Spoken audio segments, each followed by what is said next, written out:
یہ میری شادی کی پہلی رات تھی اور میرے شوہر نے مجھ سے کہا کہ تم مجھے بالکل پسند نہیں ہو، اور وہ میرا گھونگھٹ اٹھانے کی بجائے دور صوفے پر جا کر بیٹھ گئے۔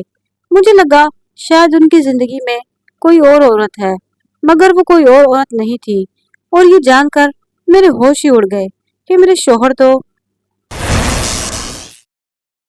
میں زین سے شادی پر بہت خوش تھی کیونکہ خاندان بھر میں زین کے حسن کے چرچے تھے۔ بہت سی لڑکیوں کا وہ خواب تھا، لیکن زین خود کسی کے ساتھ شادی کے لیے سنجیدہ نہ تھا۔ والدین نے کئی لڑکیاں دکھائی مگر وہ انکار کر دیتا۔ والدین نے اسے اصرار کیا کہ اگر تمہیں خود کوئی لڑکی پسند ہے تو ہمیں بتاؤ، جہاں تم کہو گے ہم تمہاری شادی کروا دیں گے، لیکن وہ بتاتا کہ اسے کوئی لڑکی پسند نہیں۔ جب تایا ابو نے مجھ سے شادی پر اس کی رائے پوچھی تو اس نے کہا کہ جیسے آپ کی مرضی۔ میں بھی کئی سالوں سے زین کے ہو جانے کا انتظار کر رہی تھی۔ شادی کی رات خوابوں کی سیٹ پر بیٹھتے ہی کانٹوں کی مالا میرے گلے پڑ گئی۔ شادی کی پہلی رات زین نے جتلا دیا کہ تم صرف میرے نام کی شریک حیات ہوگی، میری اصل زندگی میری آزادی ہے۔ کبھی بھی میری آزاد زندگی میں دخل دینے کی کوشش مت کرنا، ورنہ ہماری راہیں جدا ہو جائیں گی، اور خود جا کر صوفے پر سو گئے۔ میرا خواب تھا کہ وہ گھونگھٹ اٹھاتے ہی مجھ سے دو پیار کے میٹھے بول بول کر کانوں میں رس گھولے گا، لیکن سپاٹ لہجے میں ایسی بات سن کر دل کے شیشے پر پتھر سا آ لگا۔ لو بھلا، اپنی دلہن سے اولین شب ایسی گفتگو کون سے دلہا کو اور کہاں زیب دیتی ہے؟ میں سمجھ ہی نہ سکی کہ یہ کیسی آزادی کی بات کر رہے ہیں۔ خیر جو تو رات گزر گئی، صبح پھیکی اور بے کیف تھی۔ میرا چہرہ اترا ہوا تھا اور انہیں کہیں جانے کی جلدی تھی۔ والدین سے کہا کہ کمپنی آج ضروری میٹنگ ہے اور میری اس میں شرکت بہت زیادہ ضروری ہے۔ یوں میرے شوہر روز صبح سویرے ہی نکل جاتے اور آدھی رات کے بعد گھر آتے۔ میں سارا دن ان کی راہ تکتی رہتی۔ تایا اور تائی شاید صاحبزادے کی اس روش کے عادی ہو چکے تھے، لیکن ایک بیوی کو اپنے شوہر کا پیار اور ساتھ چاہیے ہوتا ہے۔ جب بھی بیمار ہوتی تو کہتے کہ خود ڈاکٹر کے پاس چلی جاؤ، یا میکے سے اپنے بھائی یا والدہ کو بلوا لو، وہ تمہیں لے جائیں گے، نہیں تو اماں کے سنگ چلی جانا، میرے پاس تو ٹائم نہیں ہے۔ ان کی اس بے اتنائی پر میں بس ٹھنڈی آہیں بھر کر رہ جاتی تھی۔ وقت دھیرے دھیرے گزرتا رہا اور میں اندر ہی اندر سلگتی رہی۔ گھر میں زین کم ہی دستیاب ہوتے تھے، اور اگر ہوتے بھی تھے تو اجنبی سے رہتے، صرف ضرورت پڑنے پر بات کرتے، ورنہ خاموش لیٹے رہتے۔ اس اجنبیت میں دم گھٹنے لگتا تھا، ان کا ساتھ بوجھل لگنے لگتا۔ زین کی نظر گھڑی پر رہتی کہ وہ پل آئے وہ گھر سے نکل بھاگے۔ اگر پہلے علم ہو جاتا کہ یہ عورت بیزار ہے تو کبھی ان سے میں شادی نہ کرتی۔ زین ہر وقت کہتے کہ عورت کم عقل ہوتی ہے، اور کم عقل کے ساتھ وقت گزارنے سے بہتر ہے کہ آدمی خودکشی ہی کر لے۔ یہ بھی عجیب طرح کا دکھ تھا، میں اپنا دکھ کسی سے کہہ بھی نہیں سکتی تھی۔ والدہ سے شکوہ کیا تو جواب ملا، مردوں کو باہر 100 طرح کے کام ہوتے ہیں، ضروری تو نہیں کہ وہ تمہارے گھٹنے سے لگ کر بیٹھا رہے۔ تمہیں عزت کی زندگی ملی ہے، تایا کہ گھر میں کسی شے کی کمی نہیں ہے، ساس سسر بیٹی سے بڑھ کر چاہتے ہیں، اور بھلا تمہیں کیا چاہیے؟ غرض اس قسم کی باتیں کر کے سبھی میری فریاد کا گلا گھونٹ دیتے تھے۔ میں ایک شرمیلی سی لڑکی تھی، تیز ترار اور چلتر نہیں تھی، چوچلے بازی بھی مجھے نہیں آتی تھی۔ سوچتی تھی کہ شاید اس وجہ سے زین مجھے پسند نہیں کرتے اور دور دور رہتے ہیں، لیکن بعد میں سمجھ گئی کہ یہ بات نہیں، کیونکہ ہمارے گھر آندھی آئے یا طوفان، ان کے والدین بیمار ہو یا کوئی بھی بہت ضروری معاملہ درپیش ہو، کسی تقریب میں جانا ہو یا گھر میں کوئی تقریب ہو، حتیٰ کہ تایا کو دل کا دورہ پڑنے پر بھی جب انہیں ہسپتال ان کے ساتھ ہونا چاہیے تھا وہ ساتھ نہ ہوتے۔ جب بھی انہیں فون آ جاتا وہ سب کچھ چھوڑ چھاڑ کر رفو چکر ہو جاتے، پھر انہیں کوئی روک نہیں سکتا تھا۔ مجھے اپنے شوہر پر شک تھا کہ وہ کسی اور لڑکی کو پسند کرتے ہیں، یا پھر اس نے کسی اور لڑکی سے شادی کر رکھی ہے، تبھی وہ زیادہ وقت گھر سے باہر گزارتا ہے۔ شادی سے قبل میں ایک لاؤبالی لڑکی تھی، گھریلو ماحول پرسکون تھا اور ہمیشہ مثبت سوچوں کو ہی میں نے اپنایا تھا۔ سمجھتی تھی کہ محبت ایک لافانی جذبہ ہے جو کہ زندگی کو خوبصورتی عطا کرتا ہے، جبکہ نفرت اسے بدصورت بناتی ہے۔ کیا خبر تھی کہ کبھی خود میں اس زہر آلودہ جذبے کا شکار ہو جاؤں گی۔ ابھی تعلیم سے فارغ ہی ہوئی تھی کہ گھر میں شادی کے بارے میں چہ ہونے لگی۔ زین ایک خوبصورت نوجوان تھا، اس میں خود پسندی کوٹ کوٹ کر بھری ہوئی تھی، اپنے سوا کسی کو کچھ نہ سمجھتا، الہر لڑکیوں کی طرح سارا وقت آئینے کے سامنے بس بناؤ سگار میں لگا رہتا، بے نیاز اتنا کہ کسی حسین لڑکی کی جانب متوجہ تو کیا، آنکھ اٹھا کر بھی دیکھنا گوارا نہ کرتا۔ خود کو پتہ نہیں کیا سمجھتا تھا، سمارٹ تھا تو اپنے تیکھے نکوش پر اسے بڑا ناز تھا۔ میں اس رشتے پر بڑی خوش تھی۔ جب والدین نے میرا نام لیا، اس نے کہہ دیا کہ آپ کی مرضی۔ میرے لیے تو سب لڑکیاں ایک جیسی ہیں، لیکن میں فی الحال شادی نہیں کرنا چاہتا۔ کیوں؟ کیوں شادی نہیں کرنا چاہتے؟ جبکہ یہی شادی کی بہترین عمر ہے۔ تم 27 سال کے ہو گئے ہو، پھر کب کرو گے شادی؟ شادی تو کبھی بھی ہو سکتی ہے۔ ابھی مجھے دنیا دیکھنی ہے اور بہت سی ملکوں کی سیر کرنی ہے۔ ملکوں گھومنے کی یہی عمر ہے۔ سیر و سیاحت تو شادی کے بعد بھی ہو سکتی ہے، بلکہ یہ سیر بیوی کے ہمراہ ہو تو لطف دوبالا ہو جاتا ہے۔ بیوی کے ساتھ کون احمق سیر کو جاتا ہے؟ بیویاں تو تفریح کا مزہ برباد کر دیتی ہیں۔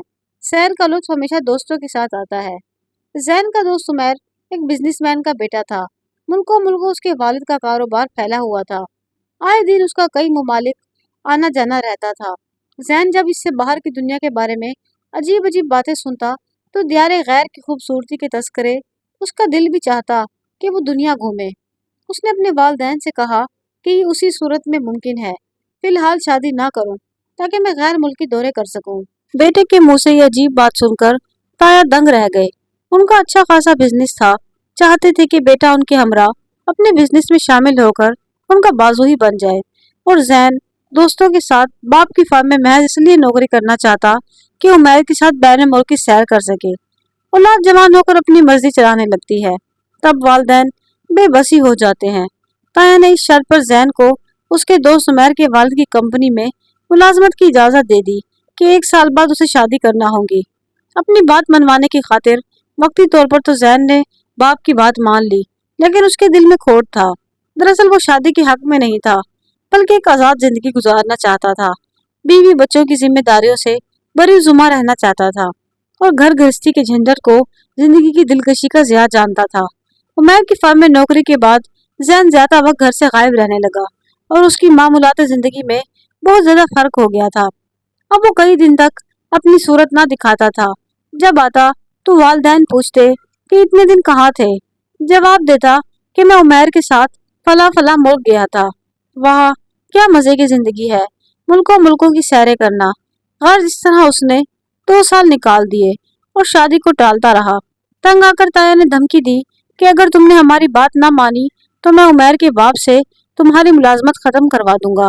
یہ دھمکی کارگر ثابت ہوئی۔ زین ڈر گیا کہ کہیں سچ مچ باپ عمیر کے والد کے پاس نہ چلے جائے۔ بس اس نے شادی کے لیے ہاں کر دی، اور یوں اس کی شادی مجھ سے ہو گئی۔ میں اب ہر صورت اس بات کا کھود لینا چاہتی تھی کہ زین نے کس سے شادی کر رکھی ہے، یا وہ کس لڑکی کے چکر میں ہے۔ میں چوری چھپے اس کا موبائل فون چیک کرتی، مگر مجھے اس میں کوئی ثبوت نہ ملتا۔ میں اس کی واٹس ایپ چیٹ چیک کرتی، پر ہر بار مایوسی ہی ہوتی۔ وہاں تو کسی سرے سے کسی لڑکی کی چیٹ یا کال ہسٹری ہی نہ ملتی۔ مجھے کچھ سمجھ میں نہیں آ رہا تھا کہ آخر کیا معاملہ ہے، آخر کیوں میرے شوہر کو ہر وقت گھر سے جانے کی پڑی رہتی ہے، اور اب اتنی رات گئے تک گھر نہیں لوٹتے۔ جب اصل حقیقت کھلی تو میرے قدموں تلے سے زمین نکل گئی۔ حقیقت میرے وہم و گمان سے بھی بہت دور تھی۔ میں کبھی تصور بھی نہیں کر سکتی تھی کہ یہ راز بعد میں کھلا۔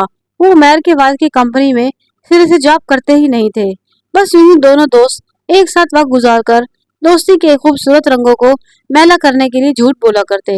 عمیر نے ایک فلیٹ لے رکھا تھا جس میں وہ امیر زادہ اپنی مرضی کی زندگی بسر کرتا تھا، جہاں دوست نوازی کے سارے لوازمات باہم تھے۔ یہ جنت عمیر نے اپنی ذاتی خوشی کے لیے ساری دنیا سے الگ تھلگ بسا رکھی تھی۔ زین اس جنت میں حقیقتوں سے دور وقت گزار کر خوشی محسوس کرتا۔ عمیر کی دوستی گویا اس کے نزدیک حاصل زندگی تھی۔ 1-2 دن کی بات ہوتی تو درگزر آسان تھا، لیکن میرے شوہر کی یہ دوست نوازی میرے لیے عمر بھر کا روگ بن گئی تھی۔